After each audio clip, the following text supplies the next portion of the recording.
It's Tuesday, May 16th. I'm Priyanka Arabindi. And I'm Trevel Anderson, and this is What a Day, which will remain spoiler-free for all of our Succession fans out there. Yeah, it sounds like all of the bad parts of the last 3 years got squeezed into 1 hour. I don't watch Succession. That feels like a win for me. I don't know. Is that why everyone is talking about wasabi and LaCroix? I'm still too afraid to ask. On today's show, a man armed with a metal baseball bat attacked 2 staffers at a Virginia congressman's office.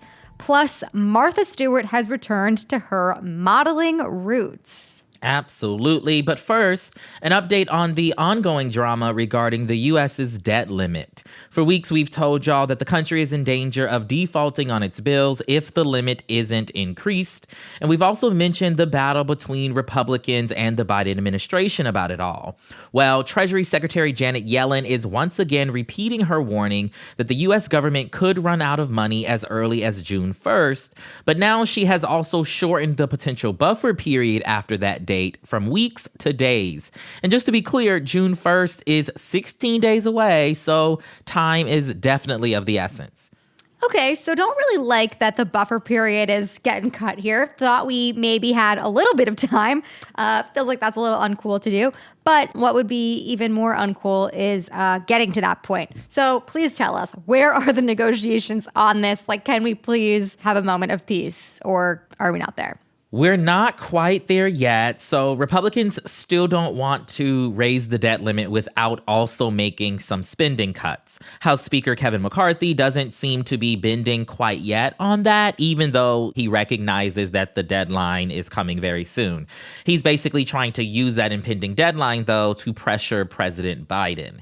And Biden still maintains that the debt limit should be raised without stipulations at all. Still, negotiations have been ongoing. Staff are discussing both the debt ceiling and potential caps on spending in hopes of reaching a deal that satisfies each side. And Biden is reportedly scheduled to reconvene with McCarthy and the other top 3 congressional leaders today. What's interesting here, though, is that McCarthy has expressed wanting to have a framework for the deal finalized by the end of this week. But Biden is supposed to be leaving for Japan to attend the G7 Leaders Summit on Wednesday. So we'll have to see how close to a resolution they can get to today. Okay, so what happens if they don't make a deal? Well, the U.S. has never defaulted before, but the potential impact extends far beyond the U.S. As Secretary Yellen said, it would risk undermining U.S. global economic leadership. That is because investors around the world view our government debt as a safe haven asset. And so if U.S. Treasuries were to suddenly seem risky and prompt a sell-off, it could sow literal chaos in global financial markets and could permanently reduce foreign investors' appetite for holding U.S. government debt. And we're already beginning to see some of that trepidation manifest. Ahead of the G7 summit, the finance ministers of those countries, which include the U.S., Canada, Italy, the UK, Germany, France, and Japan, they all met last week. The UK's representative said, quote, "It would be absolutely devastating if America, which is one of the biggest motors of the global economy, was to have its GDP knocked off track by failure to reach agreement."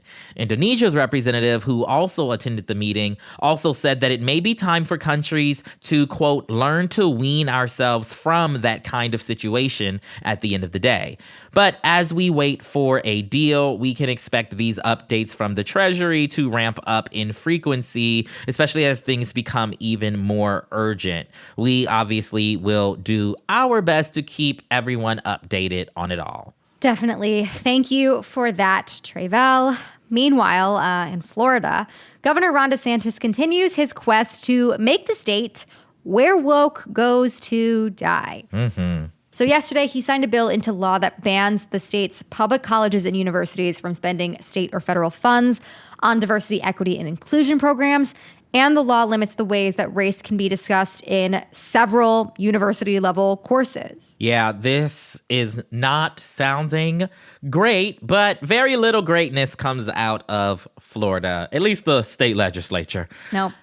So walk us through how this law actually works. Basically, none of these state colleges or universities can spend money on diversity, equity, and inclusion programs.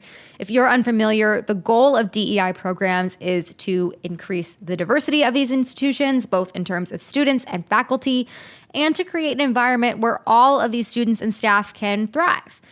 And diversity in this case isn't limited to just race and ethnicity, though those are great kinds of diversity to have. It also can apply to sexual orientation, religious diversity, and socioeconomic status, all things that are important to have in institutions of higher learning and people to be learning from and interacting with.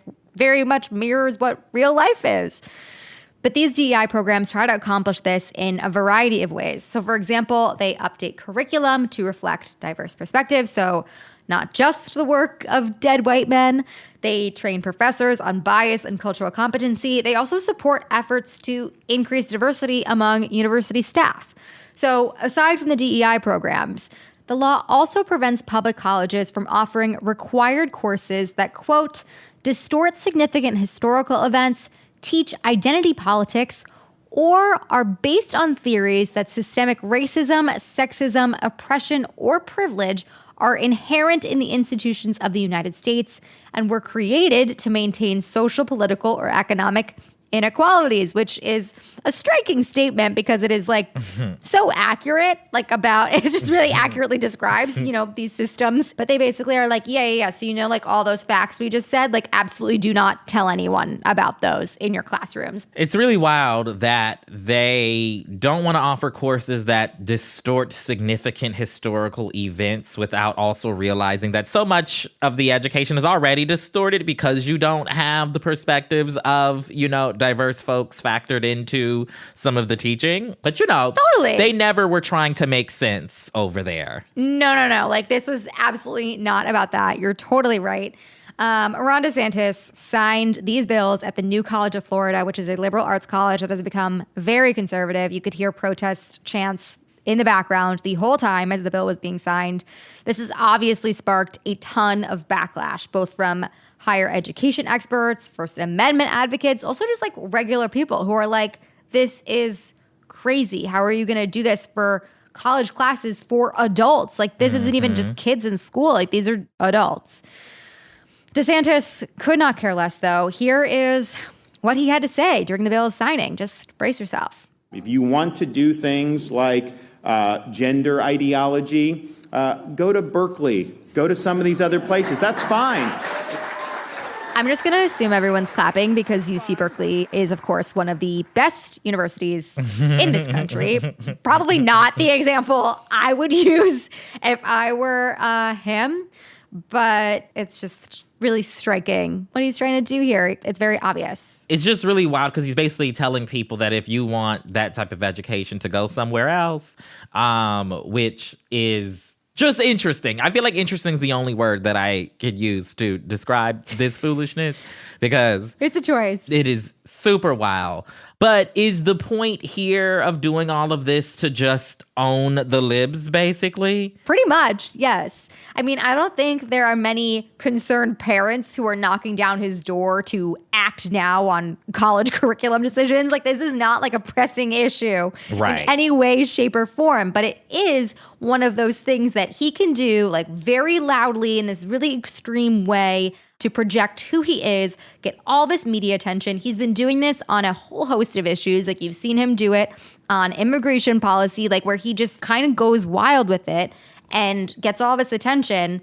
And, he hasn't declared his candidacy for 2024 yet, but there's a pretty good sense that it's coming. This is an interesting way to position yourself opposite to Donald Trump. I don't really get it. I don't really think very many people get it, but that's fine. We don't have to get it. And you don't have to vote for this man or Donald Trump.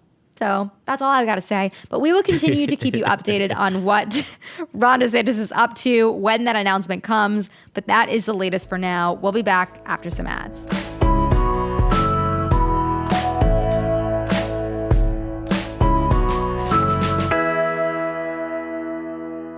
What Today is sponsored by Ramp. Want a better way to simplify your business finances across expenses, vendor payments, and accounting? If so, Ramp could be a complete game changer. Ramp is the corporate card and expense management software designed to help you save time and put money back in your pocket. Ramp's accounting software automatically collects receipts and categorizes your expenses in real time so you don't have to. You'll never have to chase down a receipt again, and your employees will no longer spend hours submitting expense reports. Businesses that use Ramp save an average of 3.5% the first year.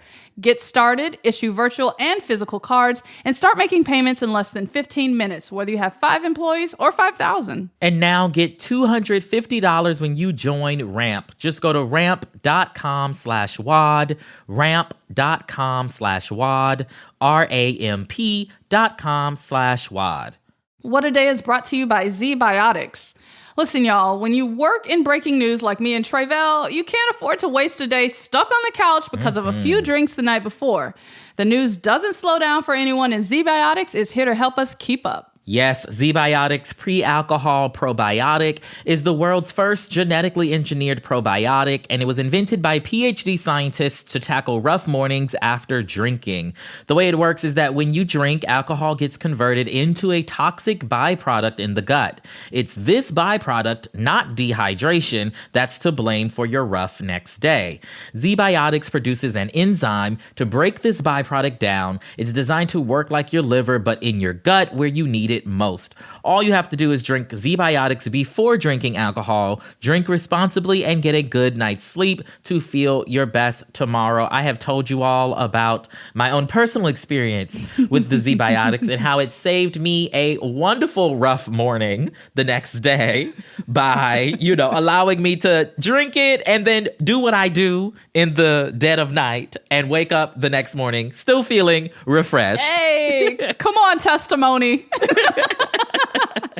Give ZBiotics a try for yourself. Go to zbiotics.com/WAD to get 15% off your first order when you use WAD at checkout. ZBiotics is backed with 100% money back guarantee, so if you're unsatisfied for any reason, they'll refund your money, no questions asked. Remember to head to zbiotics.com/WAD and use code WAD at checkout for 15% off. Thank you, ZBiotics, for sponsoring this episode.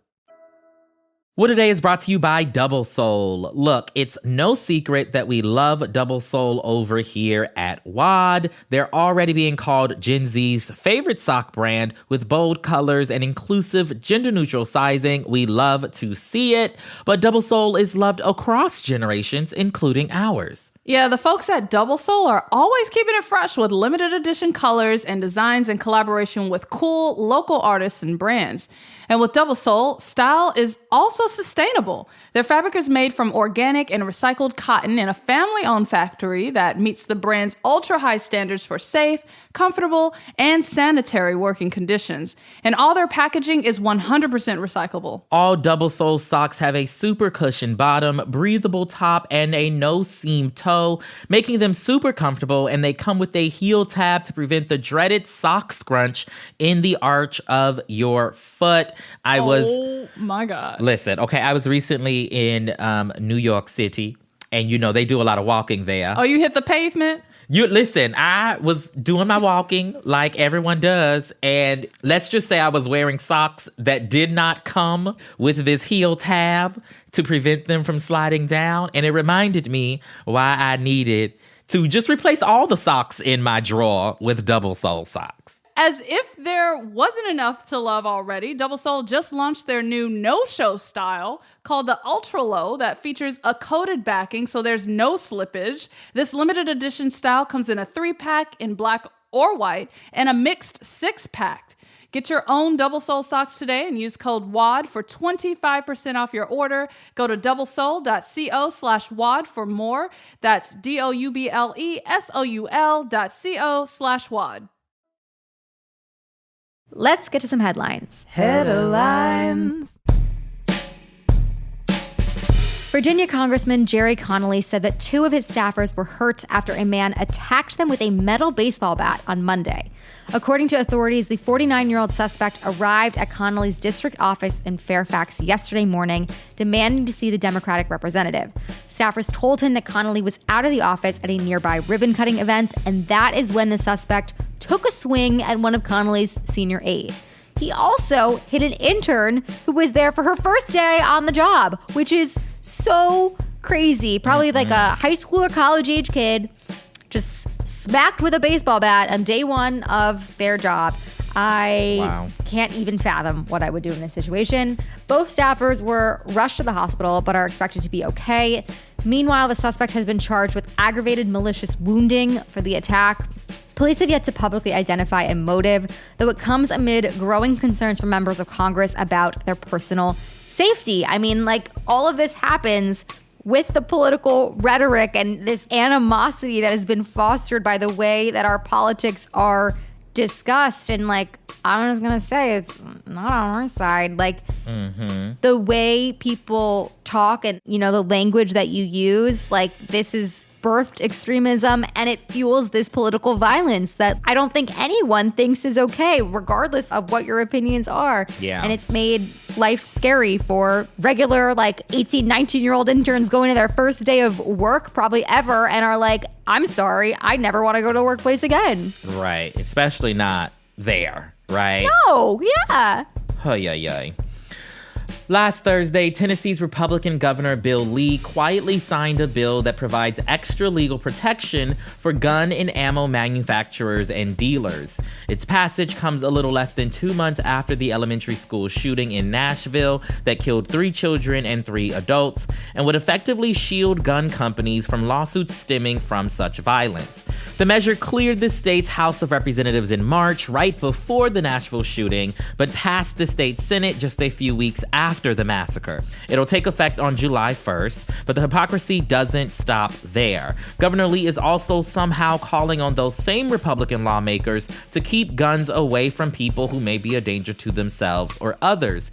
He has scheduled a special legislative session in August to, quote, strengthen public safety and preserve constitutional rights when it comes to guns. Seems interesting that we would put the gun manufacturers before strengthening public safety, but what do I know? Maybe my priorities are messed up. Vice Media, the brash new media startup known for its bold and edgy storytelling, has officially filed for Chapter 11 bankruptcy. A group of lenders submitted a bid to buy the company for $225 million and will also be taking over the company's debt, which, according to filings, is in the neighborhood of about $834 million, which is quite a lot of money. The group, which includes Fortress Investment Group and Soros Fund Management, which we should note has a minority stake in Crooked Media, has taken on a $20 million loan to keep the lights on at Vice while the sale goes through for the next 2 or 3 months. That means that Vice can keep paying its journalists and other staff to keep daily operations going. At its peak, Vice was valued at over $5 billion and attracted big-name investors like 21st Century Fox and Disney.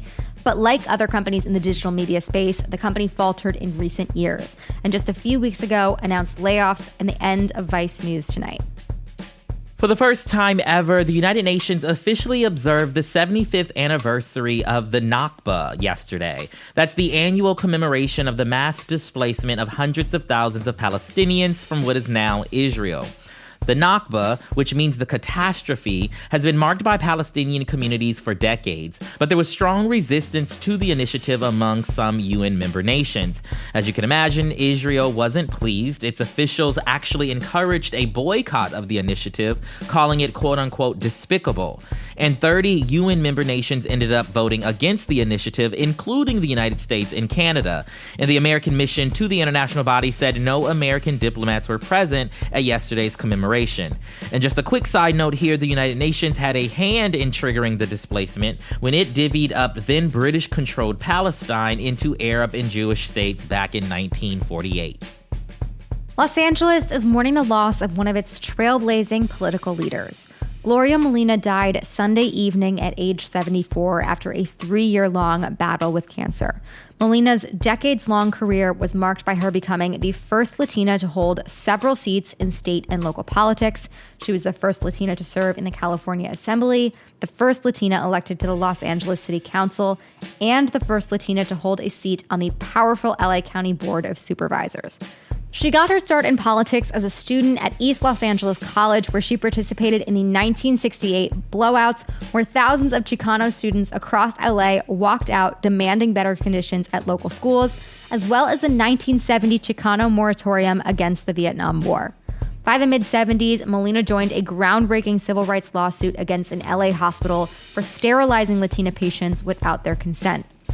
Her many achievements inspired women and Latinx folks to pursue political careers. And in a Facebook post, her family said, quote, "We are so proud that Gloria will be remembered in history for the impact that she made on Los Angeles, the state, and country. For us, Gloria will be remembered in our hearts as our loving mom and grandmother, protective older sister, wise tia, and loyal friend."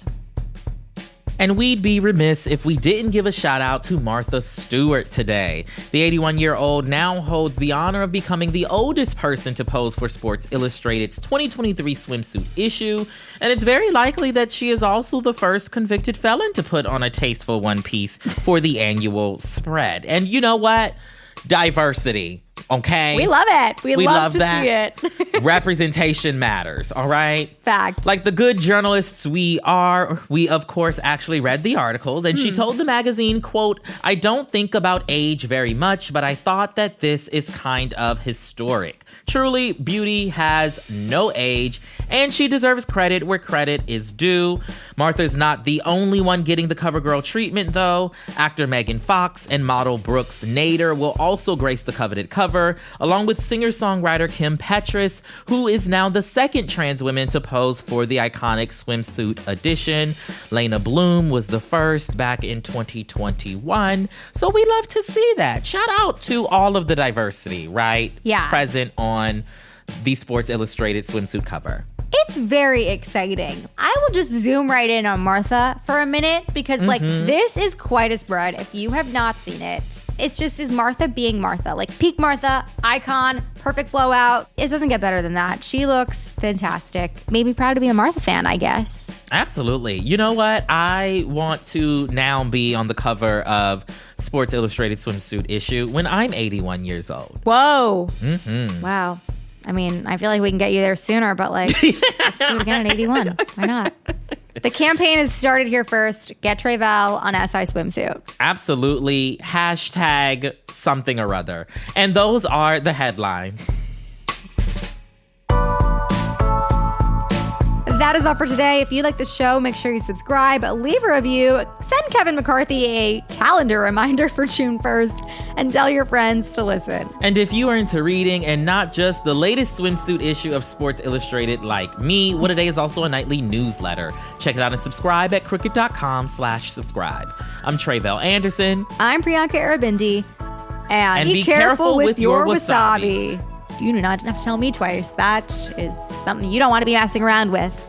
Well, yeah, I don't eat wasabi anyway in the first place, so I think I'm good here. I don't really eat it either. Too spicy for me. Not for me.